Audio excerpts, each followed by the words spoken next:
උතුම් වූ ධර්මදේශනය ප්‍රඥා නාලිකාව තුළින් විකාශය කිරීමට ප්‍රචාරය කිරීමට ධර්මදානය සිදු කිරීම සඳහා මහරගම පදිංචි නන්දා වීරකෝන් මහත්මිය ඇතුළු පවුලේ සියලු දෙනා විසින් මෙම උතුම් වූ ධර්මදේශනාව සඳහා සැදැහැති දායකත්වය දරා තිබෙනවා. උතුම් වූ ධර්මදානයන්ගෙන් ජනිත වන්නා වූ මහා පුණ්‍ය ශක්තියෙන් කොස්ගම කහව පදිංචිව සිට පරලෝ සැපත් වුණු කේ කරතේලිස් කේ බේබිනෝනා සිරිසේන කරවිට යන මහත්ම මහත්මීන්ටත් මහරගම පදිංචිව සිට පරලෝ සැපත් වූ මහින්ද වීරකෝන් සමීර වීරකෝන් එල්ඩී නන්දාසිරි වයි ජයතිලක ලීලා කල්දේරා යන මහත්ම මහත්මීන්ටත් දායකත්වයේ දරූ අය නමින් පරලෝ සැපත් වන්නට යෙදුණු සියලුම ඥාති මිත්‍රාදීන්ටත් මේ ධර්මදේශනාමය ධර්මදානමය උතුම් පුණ්‍ය කුසලය අනුමෝදන් වේවා. භවගාමී සසර සුවපත් භාවයට පත් වේවා. චතුරාර්ය සත්‍ය අවබෝධය පිණිසත් මේ උතුම් කුසලානිශංසය හේතු වේවා. අතිගරු දේශකයාණන් වහන්සේටත් පවුලේ සියලුම දෙනාටත් සියලුම ලෝකවාසීන්ටත් නිදුක් නිරෝගී චිරජීවනය පිණිසත් මේ පින් හේතු වාසනා වේවා කියා බලාපොරොත්තු වෙනවා. එසේම වේවා කියා ආශිර්වාද කරනවා. නමෝ තස්සේ භගවතෝ අරහතෝ සම්මා සම්බුද්දස්සේ නමෝ තස්සේ භගවතෝ අරහතෝ සම්මා සම්බුද්දස්සේ නමෝ තස්සේ භගවතෝ අරහතෝ සම්මා සම්බුද්දස්සේ එවං උත්තේ අඤ්‍යතරෝ භික්ඛු තේරෝ භික්ඛු ඒතද වෝච සුඛාකෝ ආවසෝ වේදනා ඒකෝ අන්තෝ දුක්ඛ වේදනා ဒ ුතියාන්තෝ අදුක්ඛම සුඛ වේදනා මජ්ජේ තීති. ධර්මානුශාසනාවෙහි සදහැවර අනුග්‍රහක දායකත්වය දරන්නා වූ පින්නතුන් ප්‍රමුඛ මේ මොහොත අපට සවන් දීම සඳහා කාලය වෙන් කරගත්තා වූ සදහැවතුනි, අනුග්‍රහක බවතුන්ගේ ආරාධනය කැමැති මාතෘකාවක් ඔස්සේ ධර්මානුශාසනාව කරන්න. තෝරාගත් එක් සූත්‍රයක කොටස් වශයෙන් කරුණු පැහැදිලි කරමින් ඉන්නවා අපි මේ දවස්වල. අංගුත්තර නිකායේ චක්කනිපාතයේ පවතින මජ්ජේ සූත්‍රය. කරුණු දෙකක් මේ වන්නට පැහැදිලි කරලා තිබෙනවා. ඊළඟ කොටසට යන්න අපි කල්පනා කරන්නේ. මේ භික්ෂුන් වහන්සේලා අතර ඇති වුණා වූ සංවාදයට පදනම් වුණ කාරණය තමයි තථාගතයන් වහන්සේ තිස්සමෙත්තේයක නම් වූ පුද්ගලයෙකුට කොදනිකායේ සුත්ත නිපාතේ කළ ප්‍රකාශයක් තිබෙනවා. සෝ උබෝ අන්තේ විදිත්වාන මජ්ජේ මන්තා නලිප්පති තං බ්‍රූමි මහා පුරිසෝති සෝයිද සිබ්බනි මච්චගා. මේ ප්‍රකාශය තමයි මේ විවරණයට ලක් වෙන්නේ. ඔහු හෙතෙම මේ අන්ත දෙක නුවණින් දැන මැද නොතැවරේද මම ඔහුට මහා පුරුෂයයි කියමු. ඔහු මේ මෙලොවින් පාරට යන සංසාරේ මේ වියමන සිඳ දානවා. සෝ ඉද සිබ්බනි මච්චගාතේ. එකකින් පෙන්නන එක තමයි. ඒක ඉක්මවා යනවා. එතකොට මේ උබෝ අන්තය සහ මජ්ජේ කියන පද දෙක තමයි මේ ප්‍රධාන වශයෙන් විවරණය වෙන්නේ. තථාගතයන් වහන්සේගේ පිළිතුරෙහි මේක පිළිතුරක්වත් බැහැර කරන්නේ සුභාසිතං පරියායන. ඔබගේ පැහැදිලි කිරීම හැම එකක්ම අරුත් වශයෙන් යහපත් කියලා තිබෙනවා. ඉතින් අපට ඔබේ දැනුම පුළුල් කර ගැනීමේදී මේ ඕනෑම කාරණයක් තුළ මේ උබන්තේ උබෝ අන්තේ සහ මජ්ජේ උබෝ අන්තේ නොතැවරී ඉන්නේ කොහොමද? මැදට එන්නේ කොහොමද? එතකොට උබෝ අන්තේ විසින් සසර වියන්නේ කොහොමද? සිබ්බනි සංඛ්‍යාත වීම නැත්නම් තණ්හා සංඛ්‍යාත සසර වියනවා නැත්නම් ගොතනවා කියලා කතා කරනවා. බන්ධනය කරනවා කියන අර්ථයකින් ගන්නෙ. ඒ බන්ධනය නොකර ඉන්න, බන්ධනය නොගෙන ඉන්න, නොතැවරී ඉන්න මැදට එන්නේ කොහොමද කියන කාරණාව තමයි බුදු සමයේ මජ්ක්‍ධිමා පටිපදා කියලා කියන්නේමත්. එහෙනම් අපි අද මේ කරුණ මූල් කොටගෙන මේ මේ පැහැදිලි කරන කාරණාව විස්තර සහිතව විවරණය ගන්න බලමු. හදිසියෙන් කියන්න ගොත් පුංචි කාරණා විතරයි කියන්න වෙන්නේ. එතකොට ඒක පැහැදිලි නැහැ. නමුත් අපට ඕනෑ තරම් වෙලාව දීලා තිබෙනවා. අපි කැමැති මාතෘකාවක් අරගෙන මේක ගැඹුරට පැහැදිලි කිරීමයි අපි කරන්න ඕන. ඒ භික්ෂුවගේ ප්‍රකාශය විවරණය කරන්න නෙමෙයි මම මේ සූදානම් වෙන්නේ. භික්ෂුවගේ ප්‍රකාශය අපට ගලපගන්නේ කොහොමද? මොකද එදා සිදුවීම සිදුවෙලත් හමාරයි උන්වහන්සේලා සසර දුකින් මිදිලත් ඇති. ඒ අතීත කතාව කිව්වයි කියලා අපට ලැබෙන පිළිසරණක් නැහැ. යදතීතම් පහීනන්තන්නේ. ප්‍රශ්නේ තියෙන්නේ අපට. අපි මේ තථාගත ධර්ම දේශනාව අපේ සිත් තුළට ගලපා බලා මේ මහා පුරුෂයෙක් බවට පත් වෙන්නට. පුරුෂ කියන එකෙන් පෙන්වන්නේ පිරිමි පක්ෂය කියන එක තරක් නෙමෙයි. මේ ආර්ය ගෝත්‍රයට පැවිසීමේ මහා පෞරුෂත්වය තමයි බුදු සමය තුළ මිනිසාට උරුම කරලා දෙන පෞරුෂත්වය නැත්නම් මහා පුරුෂ ස්වභාවය. ඒ නිසා ලබාගත් ජීවිතය තුළ අපේ ගෞරවනීය තෙරපරපුර සුරැකීදු ආරක්ෂාකට දුන්නා වූ මේ ධර්ම විනය තුළ මේ කොටස ලෙහා ගන්න බැරි නම් ඉතින් අපට කියන්න තියෙන්නේ මේ අපි භවගාමීත්වයේ දන්නවා හොඳ එකක් දන්නවා නරක එකක් දන්නවා භවගාමීත්වයේ අපට භව නිරෝධගාමීත්වය සඳහා අනාගත බුදුවරු මඟ පෙන්වන තුරු බලන් ඉන්න වෙනවා කියන එකේ තේරුම මේක තේරෙන්නේ නැහැ නැත්තම් ගලප ගන්න බෑ. එහෙමයි. නමුත් තථාගතයන් වහන්සේගේ ඉගැන්වීම් කීපයක් යොමු කරලා බලන්න. පුද්ගලයෙක් වශයෙන් උන්වහන්සේ නැති කාලයේදී ශාස්ත්‍රෝරයා වෙන්නේ කවුරු කියලාද පෙන්වන්නේ ධර්ම විනය. එහෙම නැත්නම් තමන් වහන්සේ ගුරුතන්ත්‍ර තබා ගත්තේ ධර්මයේ. ධර්මයේ ගුරුතන්ත්‍රය තබා ගත්තයි කියන්නේ බණපොත හෝ සූත්‍ර ගුරුතන්ත්‍රය තබා ගත්තා කියන එක නෙමෙයි. ඒ වයින් පෙන්නන මේ බුදුවරු පැහැදිලි කරන්නා වූ ධර්මයේ කියලා එකක් තියෙනවා. ඒ ධර්මයේ තමයි සියලු දෙනාටම ධම්මදීපා භික්ඛවේ විහෙරත ධම්මසරණ අනඤ්‍ය සරණා කියලා කියන්නේ. ධර්මයේ නැමැති දිවෙනට පැමිණ වාසය කරන්න ධර්මයේ සරණ කරගන්න. එතකොට වෙන සරණක් නැහැ. සතර දුකින් මිදීමට ඒ ධර්මයේ නැමැති දිවෙනට පැමිණුනහම ඒක කියනවා දීපං කෛරාත මේදාවි යං ඕගෝ නාභිකීරති කියලා. ඒ දිවෙනට පැමිණුනහම ඒ දිවෙන ගම් අතරින් යට වෙන්නේ නැහැ. ජාති ජරා ව්‍යාධි ශෝක පරිදේව දුක් දුම්නස් ආදී කොට ඇති මේ ගම් අතුරක් තියෙනවා යට වෙන. මේ ගම් අතුරට යට වෙලා මේ සමාජයේ අඬනවා දොඩනවා වැළපෙනවා සීමාවක් නැහැ. එදත් අදත් ඉදිරියටත්. මේ ගම් අතුරට ගසාගෙන යන්නේ නැති දිවෙනක් තමයි මේ ධර්මයේ කියලා කියන්නේ. ඒ නිසා තවත් වචනයක් මම ඔකට සාක්ෂියක් වශයෙන් පැහැදිලි කරන්නම්. මේ සම්මාදිට්ඨි කියන වචනේ පැහැදිලි කරමින් සම්මාදිට්ඨි කියලා කියනවා ස්වාමිනී කොපමණකින් සම්මාදිට්ඨියත් එක්ක වෙනවද ආර්ය ශ්‍රාවකයා සද්ධර්මයට පැමිණීමේ සම්මාදිට්ඨිය කුමක්ද? සද්ධර්මයට පැමිණීමේ සම්මාදිට්ඨිය. එතකොට සද්ධර්මයට නොපැමිණීමේ සම්මාදිට්ඨියකුත් තියෙනවා. ඒකට ආර්ය කියලා වචනයක් පාවිච්චි කරන්නේ නැහැ. ඒකට දසවස්තුක කියලා කියන්නේ. ඒක භව නිරෝධගාමී කියලා කියන්නේ. ඒක භවගාමී සම්මාදිට්ඨිය. අන්න වර්තමාන සමාජයේ මේ දේවල් ඉගෙනගත්ත පිරිස යම් ආකාරයේ අකුසල ධර්මයන්ගෙන් බැහැර වුණාද කිසියම් ආකාරයක ශික්ෂාපද සංවරයක හිටියද ඔවුන් මේ භවගාමී සම්මාදිට්ඨියට පැමිණ ඒ තමයි බුදුන් වහන්සේගේ සම්මාදිට්ඨිය කියලා අර ආගතං හිමං සද්ධම්මන්ති සද්ධර්මයට පැමිණී සම්මාදිට්ඨිය කෙරෙහි අවධානය බැහැර වෙලා තියෙනවා. කලක් තිස්සේ බැහැර වෙලා තිබෙනවා. අන්න ඒ අඩුපාඩුව තුල මෙලොවට මේ ලෝකෙට එන දෙවියන් අතර ඉඳලා හරි මිනිසුන් අතර ඉඳලා හරි බුද්ධිය දියුණු කරගෙන මෙලොවට එන අයට මේ සද්ධර්මයට පැමිණීමේ සම්මාදිට්ඨිය විරල වෙලා තිබෙනවා.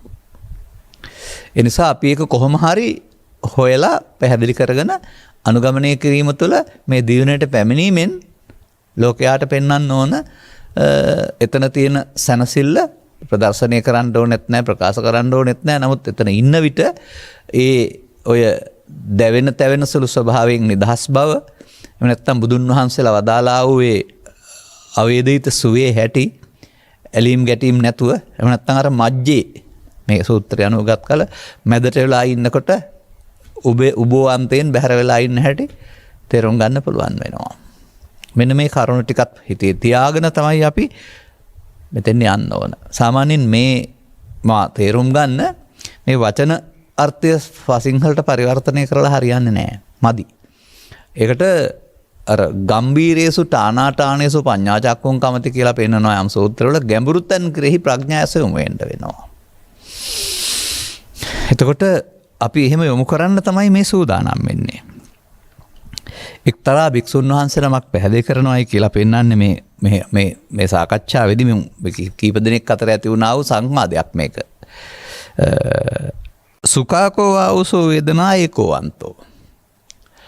එවත්නි අනිත් පිරිසට කියන්නේ සැප කියන එක සැප වේදනාව ඒකාන්තයක්. දැන් ඉතින් එහෙනම් අපිට සැපයි කියලා ගන්න එපා කියලාද මේ පෙන්වන්නේ? නැහැ. අපි ඒක අන්තයක් වෙන්නේ කොහොමද? මේ අන්තයක් නේ පෙන්වන්නේ. මජ්ජ නෙමෙයි අන්තයක් වෙනවා. දැන් ඔබට දැනෙන සැප ගැන හිතන්න. කොහොමද ඔබට සැප දැනෙනවා ඇත්තේ? මානන් දකින්නවා මෙන්න මෙහෙම. මේ සැප විඳින්න අපට ඇසයි කනයි නාහි දිවයි කයයි සිතයි කියලා දොරවල් පහක් තියෙනවා. මේ පහට එන දේවල් තමයි අපි සැප වශයෙන් ගන්නෙ. එතකොට ඒක සුඛාකෝ වේදනා සැප විඳීම කියන වචනේ ගත්තාම එහෙනම් අපි මොනවද විඳින්නේ? රූප විඳිනවා, ශබ්ද විඳිනවා, ගන්ධ විඳිනවා, රස විඳිනවා, පොට්ටබ්බ විඳිනවා.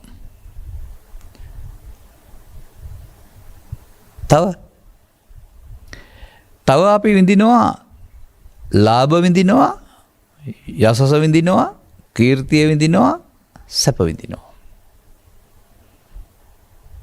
නමුත් මේ පෘථග්ජන සමාජයේ මේවා විඳින්ට යාමේදී මේවා සිතවිලි වල උපදවා ගන්නා වූ ආයතනයක් පමණයි කියලා තේරුම් ගන්න බැරිව මේ සැප තිබෙන්නේ බාහිර වස්තුවලය කියන මුලාවකට වැටෙනවා.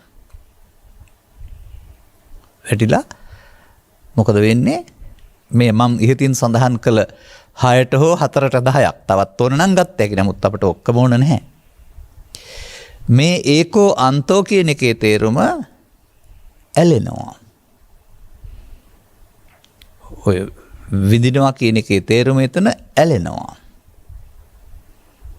ඇලෙනවා කියන එකේ තේරුම ඇලීමට කියන නමක් තමයි ලෝභ. කුමකද ඇලෙන්නේ? බාහිර වස්තුන් නිසා උපදින්නා වූ හැඟීමෙහි ඇලෙනවා. බාහිර වස්තුන් ඇලෙන්න බෑ, වෙනමනේ තියෙන්නේ.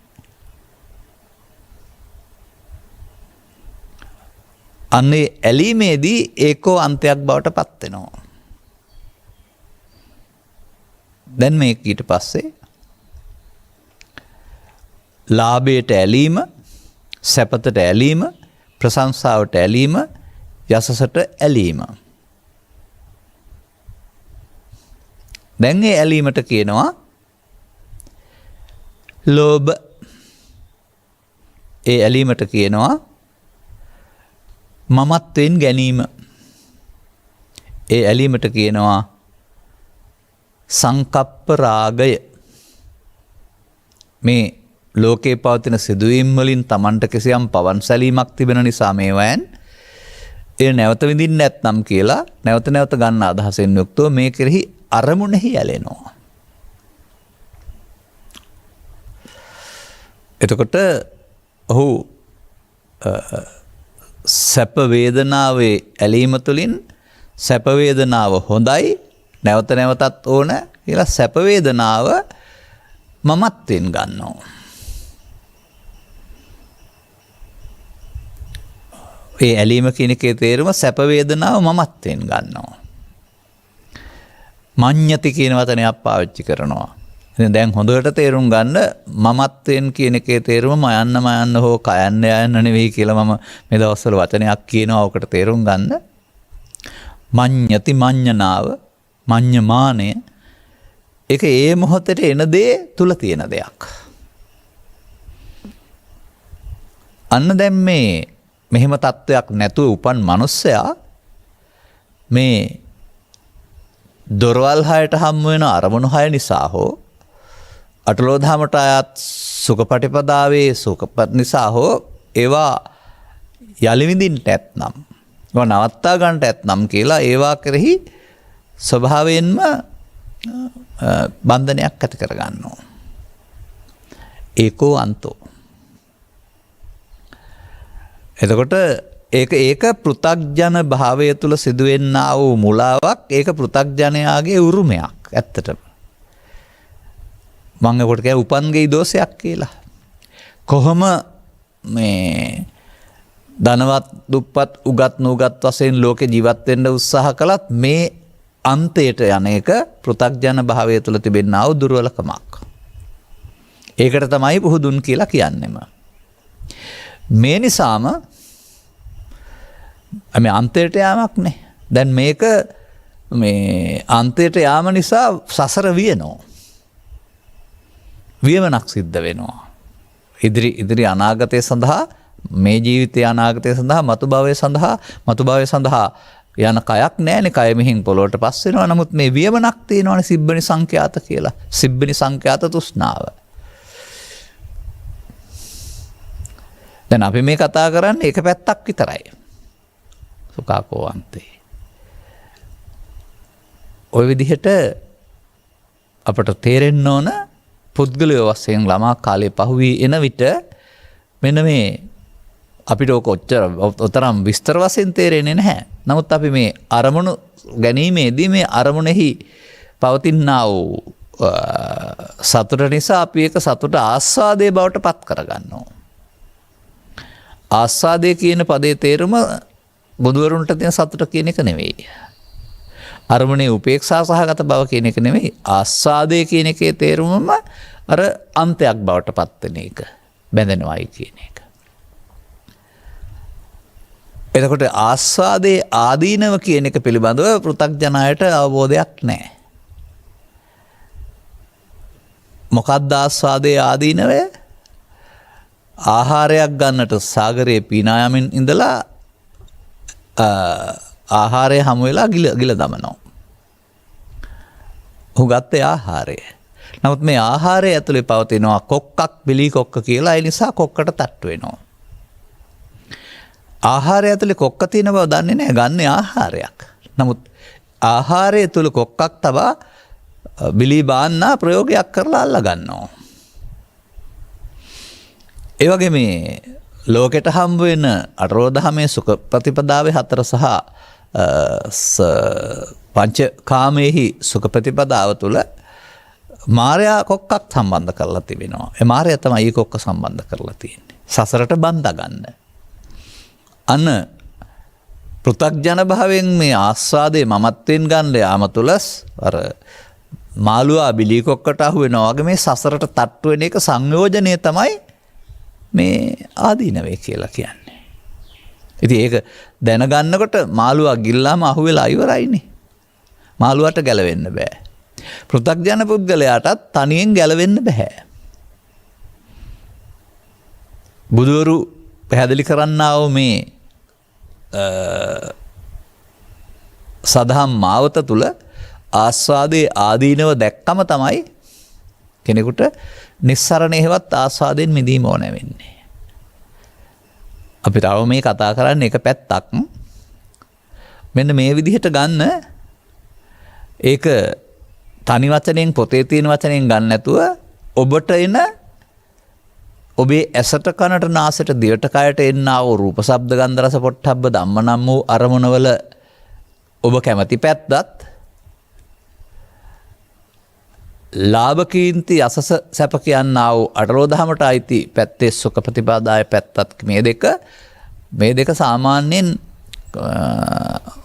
ආස්වාද ජනකයි. ඒක කාටවත් නරකයි කියලා තේරෙන්නේ නැහැ. නමුත් ඒක තුල ඇති කරගන්නා වූ ඇලීම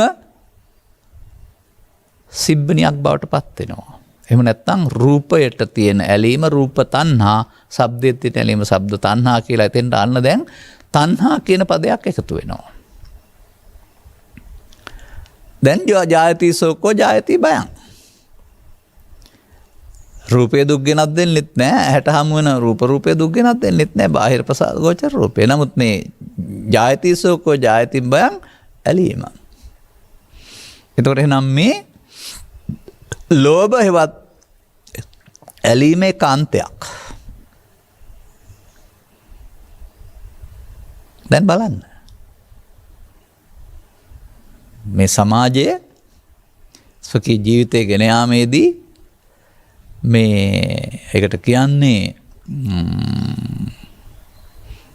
කාමේච පටිවසති කියලා. පටිවසති කියන එකේ තේරුම නැවත නැවතත් ඉල්ලනවා. ලැබුණ එක අවසන් වෙනවා. නමුත් ඇතිවීමක් නැහැ. ඒ නිසා මොකද මොහොතකින් මේක විඳලා ඉවර වෙනවා. තියාගන්න බැරි දෙයක් නේ. බාහිර දේවල් වලින් විඳට විඳින්නේ සිතින් සිතට දීලා තියෙන වරම තමයි නැති වෙලා යන්න. ඒ නිසා සිතින් විඳින්න නැවත නැවත ඉල්ලන්න වෙනවා. ඒ නිසා පටිවහස්සති. නැවත නැවත හොයනවා. ජීවිත කාලයම හොයනවා. ආගම් ભેදකින් තොරව ලෝකයා රූප ශබ්ද ගන්ධ රස මේවායි තමයි සැප තියෙන්නේ කියලා ඒක හොයනවා.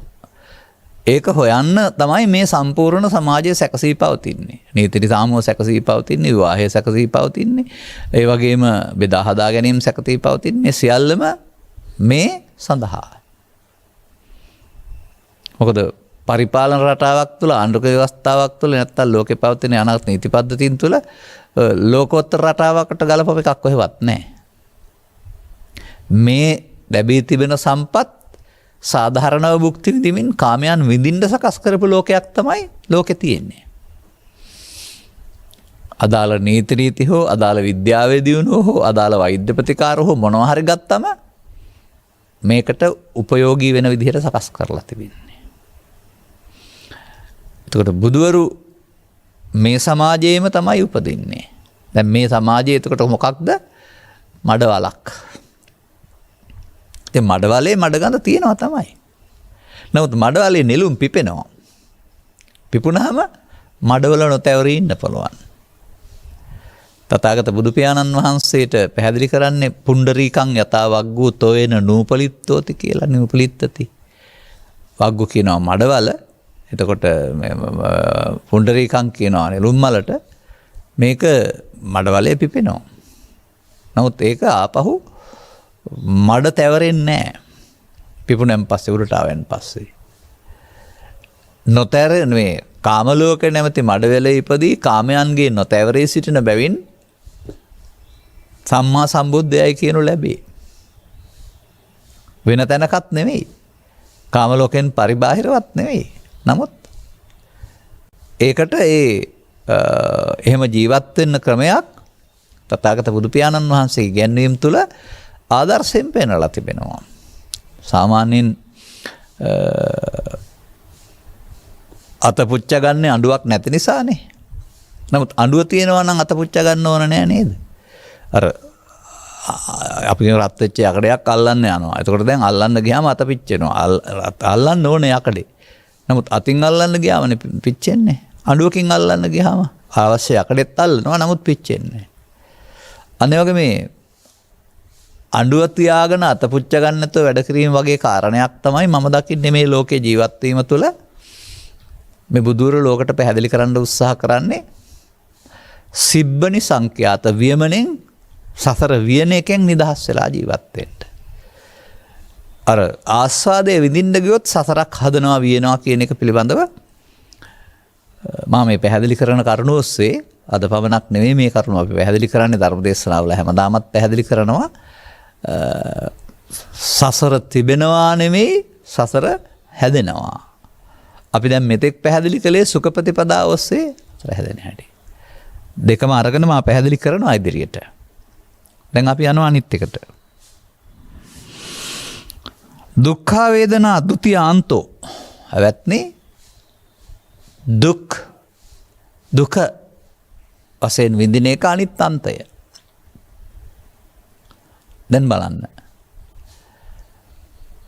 ඇහැට ගැටීමේදී රූපය ප්‍රිය සහ අප්‍රිය, ශබ්දය ප්‍රිය සහ අප්‍රිය, ගන්ධය ප්‍රිය සහ අප්‍රිය, රසය ප්‍රිය සහ අප්‍රිය, ස්පර්ශය ප්‍රිය සහ ගොරෝසු, මනෝද්වාරික අරමුණු රුචි සහ අරුචි. බෙදලා නැද්ද? බෙදලා තියෙනවා. අනිත් ටිකත් ගන්න. අලාභය, නින්දාව, අයස, දුක. ඒවා නම් අපට එපා. අපිට හරි වදයක් කරදරයක්.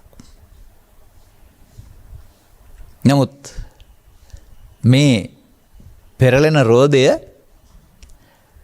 මේ අටම නිරන්තරයෙන් ඔබ වෙත ලබා දෙනවා. දුක සැප දෙක නිති පෙරළේ රිය සක්කලෙක ලෙස ලෝකුහරේ. පෙරලෙනවා කියන්නේ වෙනස් වෙලා යනවා. පවතින්නේ නැහැ. නමුත් ඒව සම්බන්ධයෙන් ඔබ දැන් අර මේ පැත්ත ගත්තාම මේ අත්තිකෝ ආවුසෝ සුඛා වේදනා. ඒ අරමුණ සැප වශයෙන් මමත්වයෙන්ගෙන ඇලීම් සංඛ්‍යාත උපදි ඇති වෙන ආකාරයෙන් විඳීම ඒකාන්තයක්. දැන් අනිත් එක එහෙනම් ඒක ඇලීම නම් අනික මොකද්ද? ගැටීම. අරක ලෝභ නම් මේක මොකද්ද? දෝෂ. දැන් මේ මොනවද පැහැදිලි කරන්නේ? මෙන්න මෙහෙම මේක Taman තුල පැහැදිලි කරගන්න පුළුවන් හැකියාවක් තියෙන්න ඕන. ලෝභ, දේශ. ලෝභ අන්තයට යනකොට ලෝභ මෝහ. ද්වේෂ අන්තයට යනකොට ද්වේෂ මෝහ. ලෝභ මෝහ ඒකාන්තයක්, ද්වේෂ මෝහ ඒකාන්තයක්. එහෙනම් මේ ප්‍රතිපදාව මේ පෘථග්ජන පුද්ගලයාගේ ප්‍රතිපදාව තමයි මේ විස්තර කරන්නේ. අත්හල යුතු අන්ත දෙක ඔවුන් අල්ලාගෙන ඉන්නවා. මට මෙහෙමත් කියන්න පුළුවනි. දිග යකඩයක් තියෙනවා. මේක එක කෙලවරක රත් කරලා තියෙනවා. අනිත් කෙරවලේ අයිස් කැටයක් තියෙනවා. දැන් මේ ගිනි අඟුර තදින් අල්ලා ගන්නවා. එතකොට පිච්චෙනවා. අයිස් කැටේ තදින් අල්ලා ගත්තත් ඒත් පිච්චෙනවා. බලන්න නැද්ද කියලා? පිච්චෙනවා කියන්නේ අර ගිනියමට පිච්චෙනවා නෙමෙයි, නමුත් ඒත් දියපට්ට එනවා. ඒ දෙපැත්තේ සීතල සහ උණුසුම් දෙකේම මේ විදිහට තදින් අල්ලා ගත්තොත් පිච්චෙනවා. හැබැයි මැද ඔය අධික රස්නෙත් නැහැ, සීතලත් නැහැ. අන්න ඒ වගේ අපට මේ ලෝකේ ජීවත් වීමේදී තථාගතයන් වහන්සේ පැහැදිලි කරවදාරන කරුණක් තමයි උපාදා පරිත්තස්සනංච වෝ භික්ඛවේ දේසිස්සාමි. ඔබට කිසියම් තැවුලක් ලැබෙනවා නම් මෙන්න මේ අල්ලා ගැනීම නිසා ඇරුණාම ලෝකෙ නිසා නෙවෙයි කියලා පෙන්නනවා. දැන් මේ විදිහට මේ ලෝකේ ජීවත් වෙන්න යාමේදී අඬුව අතහැරලා අපි අතින් අල්ලන්න යනවා නේද? දැන් මේක විස්තර කරන්න ඕන අපට ජීවිතේට එක වතාවක්ද? දවසට එක වතාවක්ද? පුද්ගලයන් වශයෙන් ගත්තාම අපි ඔක විස්තර කරන්න උත්සාහ කරන්නේ පවකුසින් බිහිවි ජීවිත අවසානයේ දක්වා පුද්ගලෙක් ඉන්නවා, එයා තමයි මේවා කරන්නේ කියලා. නමුත් එයා තුළ ක්‍රියාත්මක වෙන්නේ අසකරනාසය දිවකය මුල්කට ගත්ත අරමුණක ඉපදීමක් නැසීමක්. මේ ඇලීම් මුලාව ගැටීම් මුලාව ඇති වෙන්නේ අරමුණෙන් අරමුණට. ඔන්න භික්ෂුවගේ පැහැදිලි කිරීමේ සඳහන් වෙන්නා වූ සුඛාකෝ ආවසෝ වේදනා ඒකෝ අන්තෝ දුක්ඛා වේදනා ဒ ුතියෝ අන්තෝ.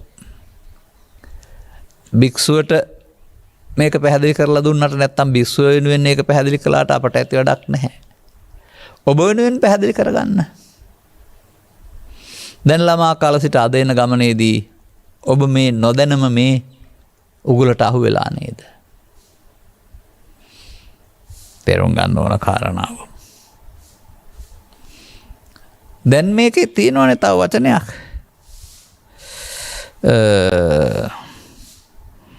තණ්හා සිබ්බනි තණ්හාහි නං සිබ්බති තස්සේව භවස්ස අබිනිබ්බත්තිය. එතාවතාකෝ ආවසෝ වික්ඛු අභිඤ්ඤයං අභිජානාති. අන්න ඒ සිද්ධිය පිළිබඳව නුවණින් දැනගත යුතු දැකගත යුතු වෙනවා. මොකක්ද ඒකේ කියලා තියෙන්නේ බලන්න.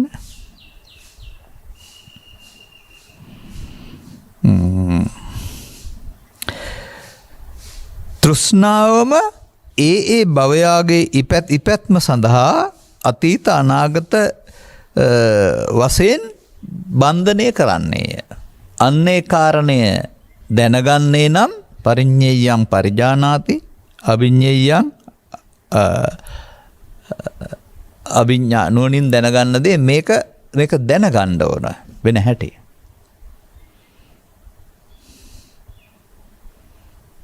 එතකොට මේ දෙකේ තැවරෙන්නේ නැතුව ඉන්න පුළුවන්. තැවරුණොත් තමයි මේ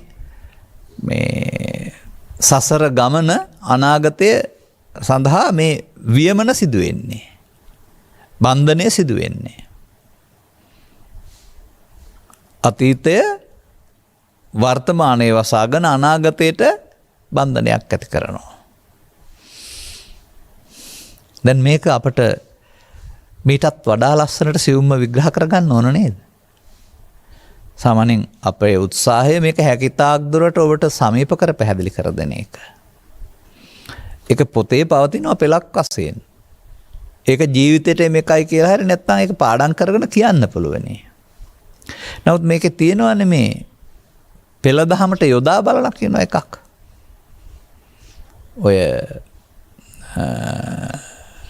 ජම්බුදීප පෙය්‍යාලය කියලා එකක් ආශ්‍රයෙන් අපි ධර්ම දේශනා කරනවා. මේකේ පවතිනවා මේ ක්‍රමයෙන් දියුණුවට යන ආකාරයක්. අහලා යනවා පෙළ දහමට යොදලා බලන්නේ නැහැ. පෙළ දහමට තේරුම් ගන්නවා නමුත් යොදලා ගලපන්නේ නැහැ. ගලපලා බලනවා නමුත් අනුගමනය කරන්නේ නැහැ. එහෙම එකේ තියෙනවා ඉදිරියට නොයන ගතියක්. ඉතින් අපි පෘථග්ජන සමාජයේ බැලුවොත් උන්ට මේ පෙළ දහමක් ඕනෙත් නැහැ, තේරෙන්නෙත් නැහැ. ඒ ගැන සවන් දෙන්න කල්පනා කරන්නෙත් නැහැ. පුණ්‍ය ප්‍රතිපදාවේ හෝ ධර්මයෙන් තොර භාවනා ප්‍රතිපදාවේ හෝ ප්‍රතිපදාවක හිර වෙලා ඉන්නවා. ඉතින් අහලා තේරුම් ගත්තොත් Taman ළඟ සිදුවෙන මේ සිද්ධිය ඊට පස්සේ මේකේ පෙළ දහම් දෙකක් තියෙනවා. ඒ බන්ධනීය පෙළ දහම එකක්, ගැලවෙන පෙළ දහම තව එකක්. මේ බන්ධනීය පෙළ දහම යොදලා බලන එක තමයි මේ නුවණින් දකින්නවා කියලා පෙන්වන්නේ. මෙන්න අපි අතින් සිදුවෙන වරද. මේ සසරගත බන්ධනය නැත්නම් සංසාරගත මේ සිබ්බනි සංඛ්‍යාත බන්ධනය, තෘෂ්ණා සංඛාත සිබ්බනිය නැත්නම් විවීම, සසර බන්ධනය සිදුවෙන ආකාරය මේ අපි භාවිත කරන දහම් පොත්වල සූත්‍ර දේශනා සිය ගණනක මේ පෙළ දහම තියෙනවා. සමහර විට ඔබට අපම පැහැදිලි කරන ආකාරයෙන් ඒක පාඩම් වෙලා තියෙන්නත් පුළුවන්. පාඩම් වුණාම ලියන්න පුළුවනි. පාඩම් වුණාම කියන්න පුළුවනි. නමුත් මේක ජීවිතය තුළට ගලපන්නේ නැතිව වර්තමාන අරමුණ තුළ මේ සිද්ධිය සිදුවෙන ආකාරය පිළිබඳ ගලපලා මෙහෙම වෙනවද කියලා ඔබ ඔය අවබෝධය බවට පත් කරගන්න. මේක අභිඤ්ඤයං අභිජානාති පරිඤ්ඤයං පරිජානාති කියලා තියෙනවානේ. නුවණින් දැනගත යුතු දැකගත දෙයක් බවට පත් වෙන්න වෙනවා. එතකොට මං හිතන්නේ තැවරෙන එක වෙනුවට නොතැවරී ඉන්න. තව ඒ වචනයක් තියෙනවා අපි ඒක තව ගත්තේ නෑනේ. මේ දෙකේ මේ අන්ත දෙකෙහි අන්තද්වයෙහි මුලාව අපි හඳුනා ගන්න වෙනවා. සංසාරගත බන්ධනය. එතකොට මම ඔය එකක් පාසා වෙනම පැහැදිලි නොකලේ දෙකටම එක පෙළක් පවතින නිසා. අන්න දැන් මේක පැහැදිලි කරගන්න අපි වර්තමානයට එන්න ඕන. වර්තමානයට කියන්නේ මම මේ පැහැදිලි කරන පෙළ ඔබේ ඇස තුළට, කන තුළට, නාසයට, දිවට, කයට, සිතට එමත් නැත්නම් අටලෝ දහමට අදාළ සුඛ ප්‍රතිපදාව උපදින වෙලාවට, දුක්ඛ ප්‍රතිපදාව උපදින වෙලාවට ඒක තුල තමයි මේ සිබ්බනිය තියෙන්නේ, වියමන තියෙන්නේ. බලන්න බුදුවරු මේක කොතරම් සියුම්ම විමර්ශනය කරලා වර්තමානයේට සවන් දෙන්නාගේ සවනට පැහැදිලි කරමින් ඔහුගේ වර්තමාන අරමුණ තුල මේක දකින්නට ඇස් දෙකෙන් බලන්න නෙවෙයිනේ. මේ භව බන්ධනයේ සිදුවෙන ආකාරය, මේ වචනයක් පැහැදිලි කරලා තියෙන ලස්සන වචනයක් බලන්න.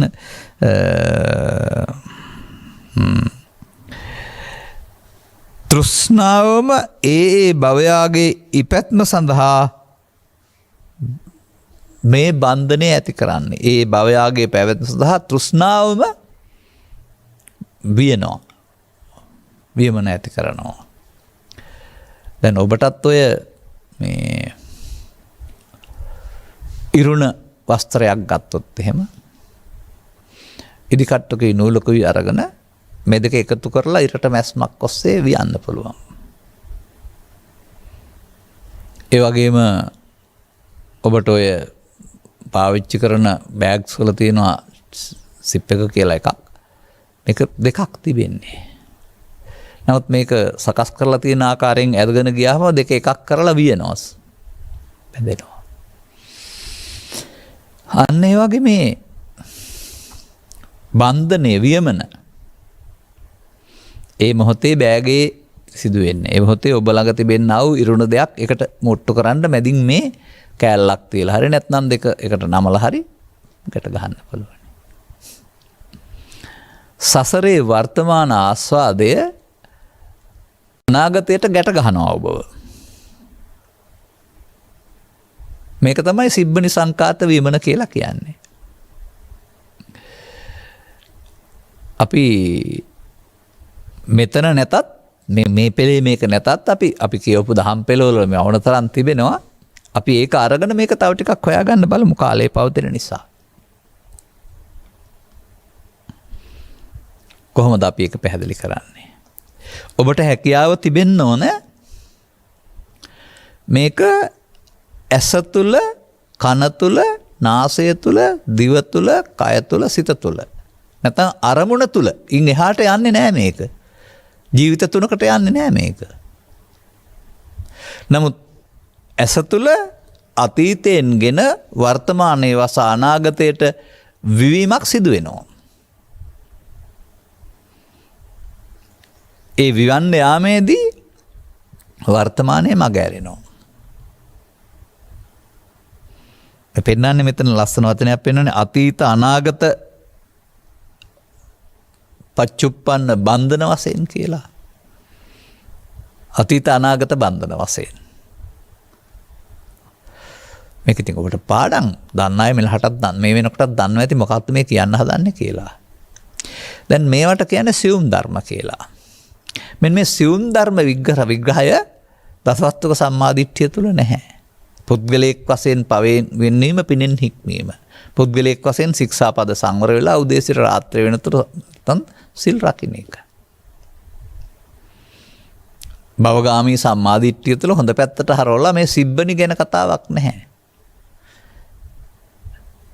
මේ අන්ත දෙක ගැන කතාවක් නැහැ. දැන් ඇලීමේ අන්තේ ගැටීමේ අන්තේ කොහෙද තිබෙන්නේ? ඇසේ, කනේ, නාසයේ, දිවේ, කයේ සැප දුක කියන දෙක ඇලීමේ ගැටීමේ අන්ත. අටලෝ දහමේ සුභවාදී පැත්ත ඇලීම, අසුභවාදී පැත්ත ගැටීම. මේ ඕන එකක තමයි මේක අරමුණ තුළ වියන්නේ. ඒ වියමනට හේතුව මොකද්ද? තෘෂ්ණා සංඛ්‍යාත සිබ්බනිය. එහෙනම් ඒ නැවත විඳීමේ ඕනෑකම සහිත ආස්වාදය. ඒ අරමුණේ ආස්වාදය. ආස්වාදයේ විසින් ඔබට නොදැනෙන්නට අනාගතයක් හදනවා. දැන් මෙතන ලස්සන වචනයක් අතීතය අනාගතයට වියනවායි කියලා. කුමක්ද අතීතය කියන්නේ? ලංකාවේ ඉතිහාසයේද? ඔබේ ජීවිතයේ අතීතයේද? නෑ මේ අරමුණක් සම්බන්ධ අතීතය හොයාගන්න.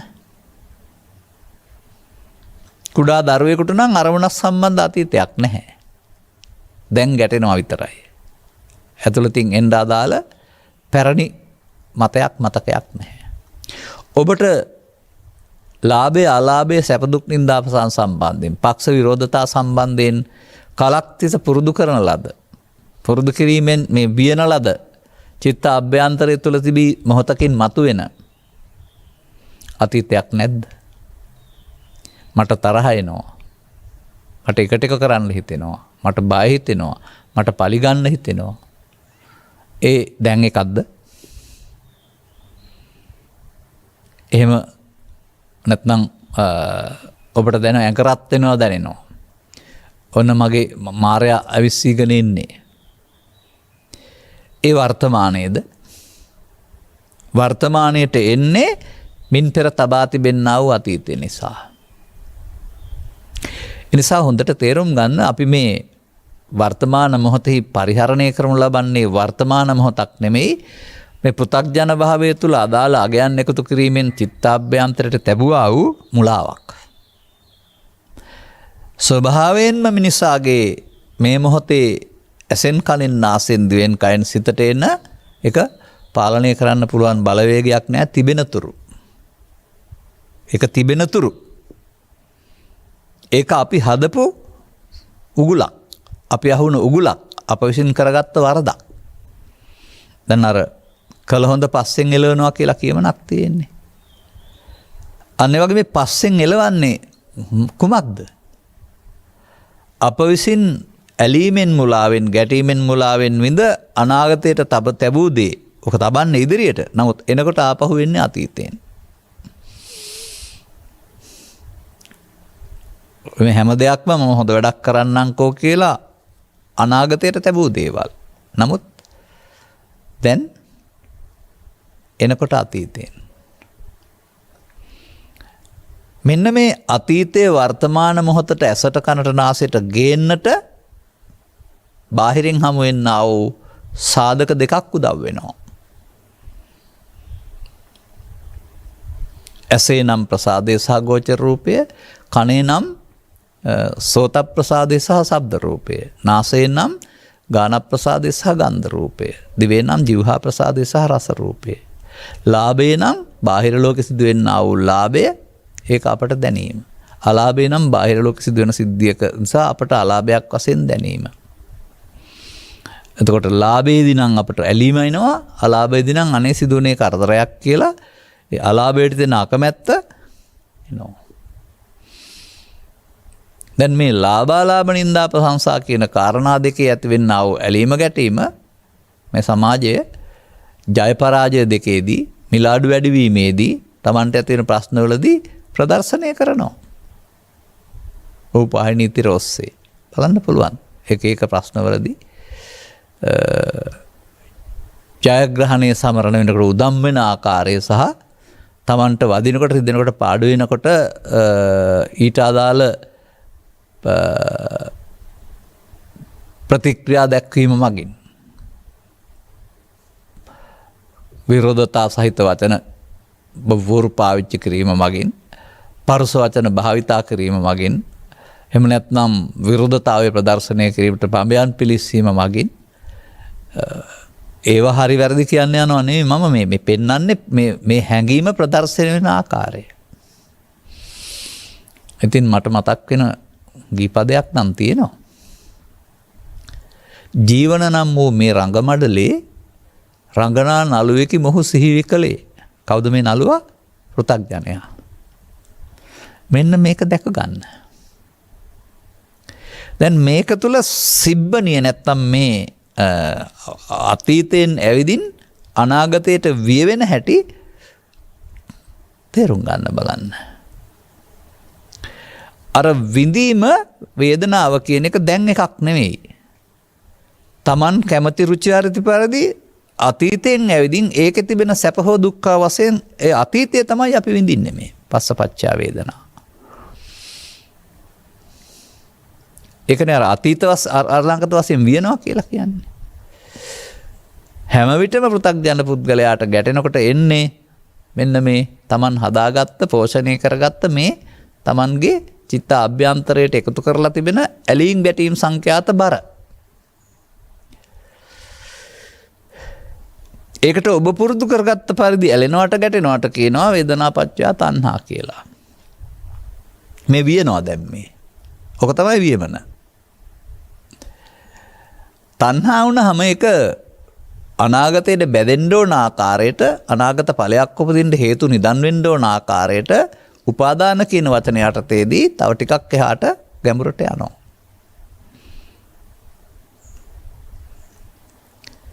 එහෙම ගැනීමේදී උපාදාන පත්‍යා භව නම් වූ අර නිදන් කිරීම අතීතයෙන් අරගෙන වර්තමානය හරහා අනාගතයට ගන්න නිදන් කිරීම කියන වර්තමාන හේතු ඉතුරු කිරීම නැමැති සිබ්බණිය වියමන ඇස තුල අරමුණක් තුල කන තුල අරමුණක් තුල එහෙම නැත්නම් ඇතසුල පහළ වෙන්නා වූ පංචස්කන්ධය තුල කන තුල පහළ වෙන්නා වූ පංචස්කන්ධය තුල පංච උපාදානස්කන්ධය වෙමින් ඒ පංච උපාදානස්කන්ධය වෙනවා කියන්නේත් ඕක තමයි. එහෙම නැත්නම් මේ සසර බන්ධනය ඇති කරන වියමන සිද්ධ වෙනවා කියන්නේත් ඕක තමයි. දැන් ඔය පැරණි වේදනාවට ඇලීම් ගැටීම් ඇති කරගෙන තණ්හා උපාදාන භව වීමට තමයි ඔය වියමන නැත්නම් බැඳීම නැත්නම් බන්ධනය නැත්නම් මඤ්ඤමානය කියලා කියන්නේ. මමත්වෙන් ගැනීම. වචනයක් එදුන් නැති වුණාට මේකටම තමයි කියන්නේ අනාගත ඵල උපදින්නට හේතු චිත්තාභ්‍යන්තරේ නිදන් කිරීම හේවත් වියමන හේවත් අවිද්‍යා සංකාරය. දැන් අවිද්‍යා සංඛාරය කොහෙද තිබෙන්නේ? මෙසේ ඇලීමෙන් ගැටීමෙන් නිම කරන්නේ නම් අවිද්‍යා සංඛාරය ඇස තුල කන තුල නාසය තුල දිව තුල කය තුල පව තුල පින තුල ධානය තුල ලාභය තුල අලාභය තුල සැප තුල දුක තුල නින්දාව තුල ප්‍රශංසා තුල ඕන එකක් තුල සිදු වෙනවා.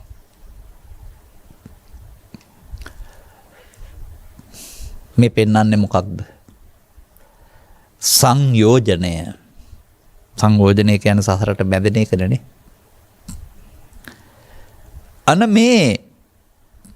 මේ සූත්‍ර පිටකවල ශේෂනාවල පවතිනා වූ පෙළදහම සක්‍රියව ක්‍රියාත්මක වෙන්නේ ඔබේ ඇස තුල කන තුල නාසය තුල වර්තමානයේ. බලන්න වෙනවද කියලා යොදලා බලන්න කියන්නේ අන්න ඒකයි. අන්න මෙහෙම දෙයක් වෙනවයි කියන කාරණාව ගැන කතා කරනකොට ඔබට ඉඩකඩ සැලසෙනවා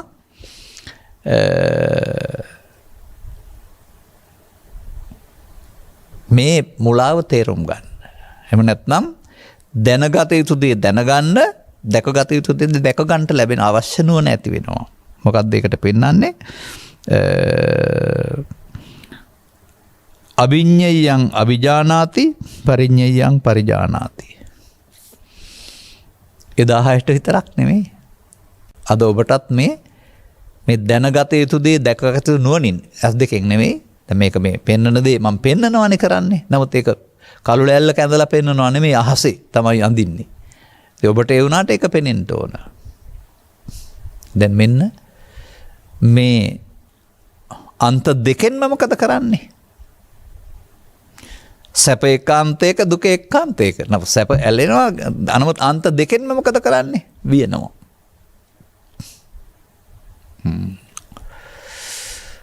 දැන් තේරුම් ගන්න. බ්ලෝකයා තථාගත බුදු පියාණන් වහන්සේ පහළ වුණ සමයේදී සොකී ජීවිතවල නිවසේ සිටමින් එමත් නැත්නම්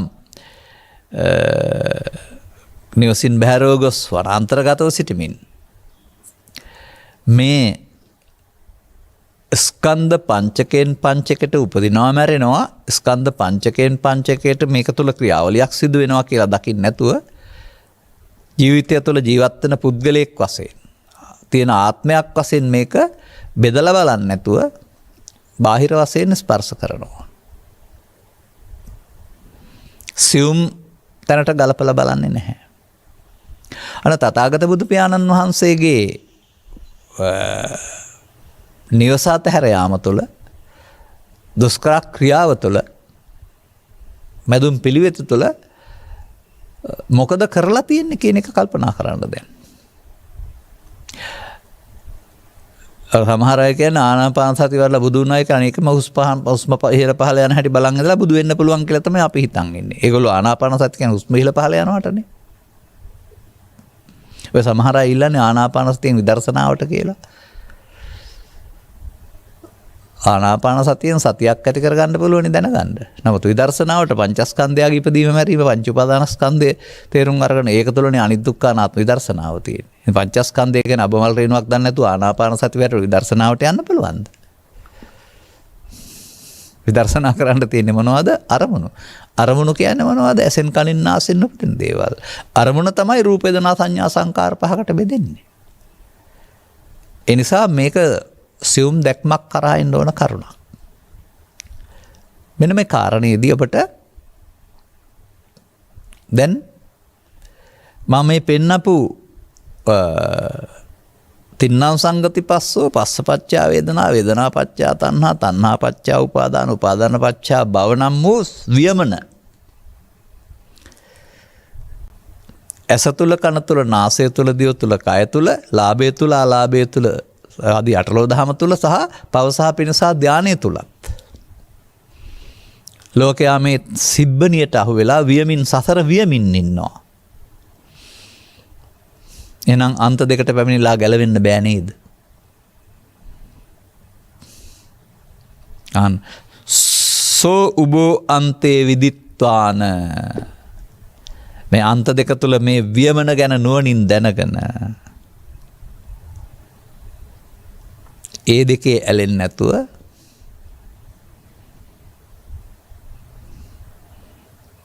මජ්ජේ මන්තා නලිප්පති මැද නැමති අන්තේහි උබෝ අන්තේ වෙනුවට මැද නැ එකත් අන්තයක් කියලා අන්තවාදී කියන මැද නොඇලෙන්නේ නම් මැදිහත්ව සිටමින් නොඇලෙන්නේ නම් මම කියනවා ඔහුට මහා පුරුෂයෙක් කියලා තං බ්‍රාහ්මි මහා පුරිසෝති ඔහු මේ වියමන නසාලනවා මේ වියමන නවත්තනු ලබනවා මේ වියමන විනාශ කරනු ලබනවා මහා පුරුෂයා ඒ උබෝ අන්තේ ඉඳලාද නොතැවරෙන මැද ඉඳලාද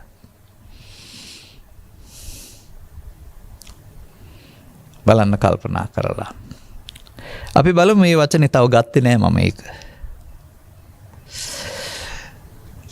සුඛා වේදනා ඒකෝවන්තෝ දුක්ඛා වේදනා ද්විතීයවන්තෝ ඇලීම මුලාව ගැටීම මුලාව ඒකට මුලාව එකතු වෙනවාමයි අදුක්ඛම සුඛා වේදනා මජ්ජේ සැප වශයෙන් හෝ දුක් වශයෙන් නොගැනීම සැපත් නැති දුකක් නැති එතකොට සැපත් නැති දුකක් නැති කියන එකේ තේරුම ටිකක් ගැඹුරින් හිතන්න වෙනවා සැප වශයෙන් ඇලීමක් නැති දුක වශයෙන් ගැටීමක් නැති උපේක්ෂා සහගත වීමක් මධ්‍යස්ථ වීමක් ඒ මධ්‍යස්ථ වෙනවා කියලා කියන්නේ මම මේක ඇලෙන්නේ නැහැ ගැටෙන්නේ නැහැ කියන මධ්‍යස්ථ වෙනවා කියන එක නෙමෙයි නොඇල්මටම නමක් අර ඇලීමේදී ගැටීමේදී තමයි තණ්හා උපාදාන අවිද්‍යා සංකාර සංකාත වියමන සිදු වෙන්නේ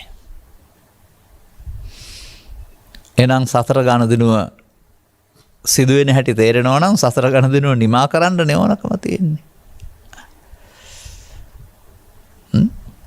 මැද නොඇලී සිටින්න මධ්‍යම ප්‍රතිපදාව. එහෙනම් මේ මධ්‍යම ප්‍රතිපදාව කුමකද පවතින්නේ?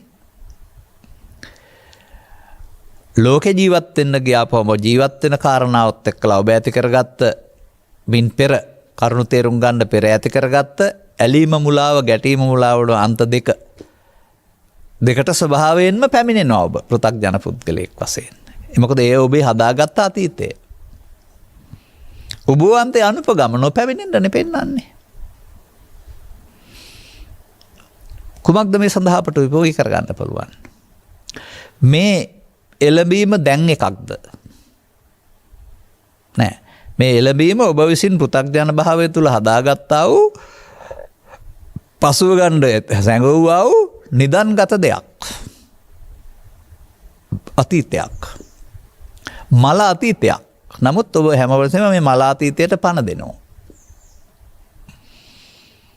අර ඒක ජාතක කතාවක තිබෙනවා. ජීවත් වෙන්න දන්නේ නැති නිසා මල සිරුරකට පණ දෙන මන්ත්‍රයක් ඉගැන්වයි කියලා.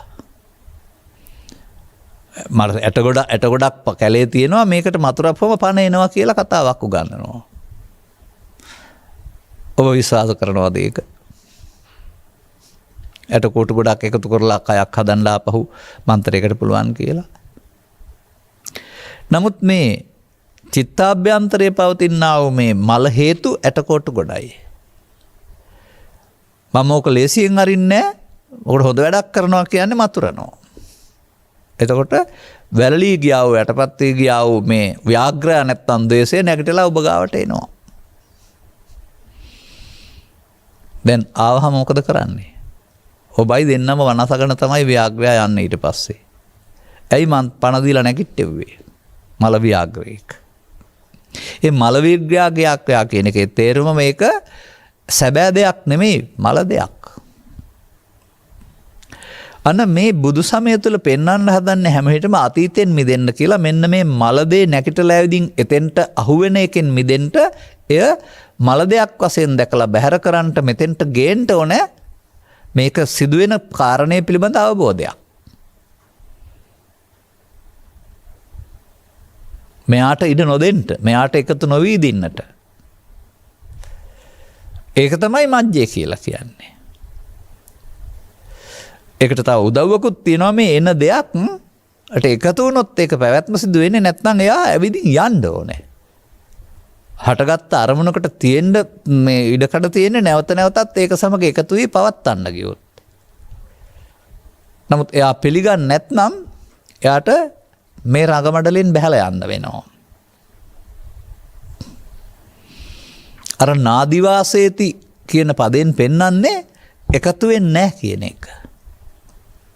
මොකද එයාට එකතු වීමෙන් ආයත් වියමන සමග සසර ගමන තමයි හදන්න පුළුවන්.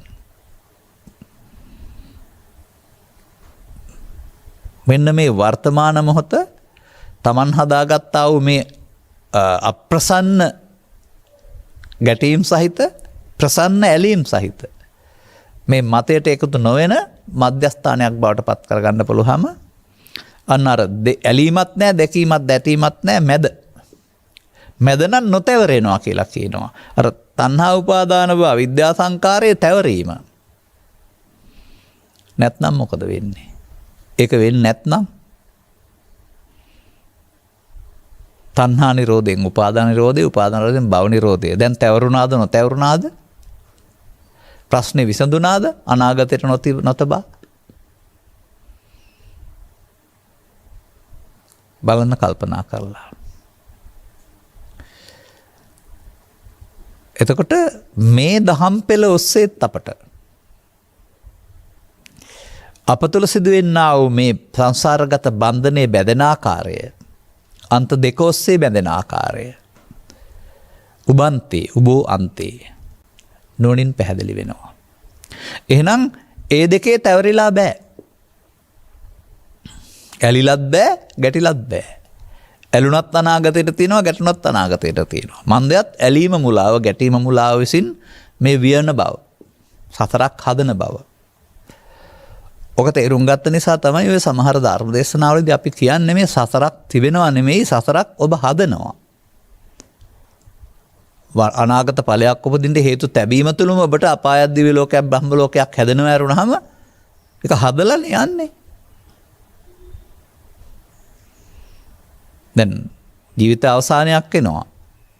හැමෝම බඹලෝ යන්නෙත් නැහැ, තමම දිව්‍ය ලෝක යන්නෙත් නැහැ, හැමෝම අපාය යන්නෙත් නැහැ. කම්ම පරිද්දෙන් කියන්නේ ඇයි? තමන් හදාගත්ත පැත්තට. පවේ උපාදානය නම් ඒ පැත්තට, පිනේ උපාදානය නම් ඒ පැත්තට, ධානය උපාදානය ඒ පැත්තට හැදුන නිසා නෙවෙයි දෙයන්නේ. ඒ හැදුන එක වියමනක් නෙවෙයිද? දැන් මේ වියමන හදන එක නවත්තන එක නේද මේ පෙන්වන්නේ? එතකොට ඒ දුක් නිමාව පමණක් නෙමෙයි, ඊට පස්සේ මේ වැසී යන වර්තමානයේ තිබෙනවා දිවයිනක්. මේවට අහු වෙන්නේ නැති දිවයිනක් තිබෙනවා.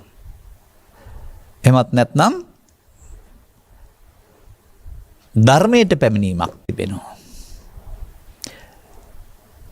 මේ දෙක අයින් වෙලා යන විට මේ දෙකට අහු නොවී ඉන්න පුළුවන් මේ දෙකේ මේ පවතිනා වූ පීඩනය බලපාන් නැති දිවයිනක් තිබෙනවා. ඒකට දිවයිනක් කියන එකෙන් මොහොතෙන් වට වූ දිවයිනක් කියලා කියන්න එපා, උපමාවක් විතරයි. එතකොට මිනිසාට තථාගත බුදු පියාණන් වහන්සේගේ මේ කරුණු පැහැදිලි කිරීම තුළ අන්තිමට මෙන්න මේ දෙකට ගොදුරු වෙලා සසර වියන් නැති මේ මැදට පැමිණෙන්න පුළුවන්. මේකට කියනවා සද්ධර්මයට පැමිණීම කියලා. සද්ධර්මයට පැමිණුණාම මේකේ ඉන්නේ කවුද නැත්තේ කවුද ඊට පස්සේ කතා කරන්න එපා. සද්ධර්මයට පැමිණීමක් තිබෙනවා, ඒක දැනේවි. එතනින් එහාට මේ අපි කතා කරන අතීත වර්තමාන අනාගත සංකත කතාවල වැදගත්කමක් නැහැ. මෙන්න මේ කරුණු තේරුම් අරගන්න. තේරුම් අරගත්තම එහෙනම් ඔබටත් මේ තථාගතවරු පැහැදිලි කරලා දාලා වූ ඔය සමහර අය නිකන් බොහොම ලේසියෙන් මජ්ක්‍ධිමා පටිපදා කතා කරන්නේ. ඔය ගැඹුරට එන්නේ නැතුව එහෙම හිතින් හදා කතා කරන්න පුළුවනි. නමුත් දැන් මෙන්න මේ අන්ත දෙක දැනගත්තාම මේ මැදට වෙලා නොතැවරෙනකොට වියමන සිදු වෙන්නේ නැත්නම් එතකොට එතන මතුවෙන දිවිනක් තිබෙනවා. යට වීති වී මතුවෙන. ඒක කියනවා සද්ධර්මයට පැමිණීම කියලා. මෙන්න මේ සද්ධර්මයට පැමිණීම සඳහා මෙම මග තේරුම් අරගෙන එදිනදා ජීවිතයේ Taman සතු යුතුයකම් ඉටු කරමින් මේ සඳහා ඉඩකඩ සලසාගෙන මේ සද්ධර්මයට පැමිණීමේ සම්මාදිට්ඨික බවට පත්වීමට ඔබට මෙම කරුණු පැහැදිලි කිරීම හේතු ආසනා වේවායි කියන සුභාශිංසනයේ ප්‍රාර්ථනා කරමින් මම ධර්මානුශාසනාවේ කරුණු පැහැදිලි කිරීම මෙතකින් අවසන් කරනු ලබනවා. මෙම උතුම් ධර්ම දේශනාව ප්‍රඥානාලිකාව තුළින් ප්‍රචාරය කිරීම සඳහා මහරගම පදිංචි නන්දා වීරකෝන් මහත්මිය ඇතුළු පවුලේ සියලු දෙනා විසින් සදැහැති දායකත්වය දරා තිබෙනවා. අරමුණු අතර කොස්ගම කහවපදිංචිව සිට පරලෝසපත් වුණා වූ කේ කර්තේලිස් කේ බේබිනෝනා සිරිසේන කරවිට යන මහත්මීන්ටත් මහරගම පදිංචිව සිට පරලෝසපත් වුණා වූ මහින්ද වේරකෝන් සමීර වේරකෝන් ඩීඑල් නන්දා සිරි වයි ජයතිලක ලීලා කල්දේරායන මහත්මීන්ටත් දායකත්වය දරූ අය නමින් පරලොසපත්වන්ට යොදනා වූ සියලු ඥාතිහිත මිත්‍රාදීන්ටත් මෙම ධර්ම දේශනාමය ධර්ම දානමය උතුම් පුණ්‍ය කුසලය අනුමෝදන් වේවා. භවගාමී සසර සුවපත් භාවයට පත් වේවා. මතුතනා භවයකදී චතුස්සත්‍ය අවබෝධයෙන් සකල දුක්ඛයන්ගේ නිමාව පිණිස හේතු ආසනා වේවා. අතිකරු දේශකයන් වහන්සේටත් පවුලේ සියලු දෙනාටත් සියලු ලෝකවාසීන්ටත් නිදුක් නිරෝගී සුවය චිරජීවනයේ පිණිස මෙම ධර්ම දානයේ පුණ්‍ය කර්මයේ හේතු ආසනා වේවා. ඒ අරමුණු සියල්ල සඵල වේවා. අනුග්‍රහක බවතුන් වශයෙන් ඔබටත් මෙම කරුණ පැහැදිලි කිරීම මැද නොතැවරි මේ ලබාගත් ජීවිතය තුළ ලෞකික සැනසීම සමග ලෝකෝත්තර සැනසීමේ හිමිකම හෙවත් මේ සද්ධර්මයට පැමිණීමෙන් ලබන්නා වූ උත්තරීතර සුවයට හිමිකම් කියන්ටත් මෙම ධර්ම කරුණු හේතු ආසනා වේවායි ප්‍රාර්ථනා කරගන්න. සබ්බීත්‍යෝ වජ්ජන්තු සබ්බ රෝගෝ විනස්සතු මාතේ බවත් අන්තරායෝ සුඛී දීඝායුකෝ බව හැම දිනාටම තෙරුවන් සරණයි. मोहक्षयो निब्बानम्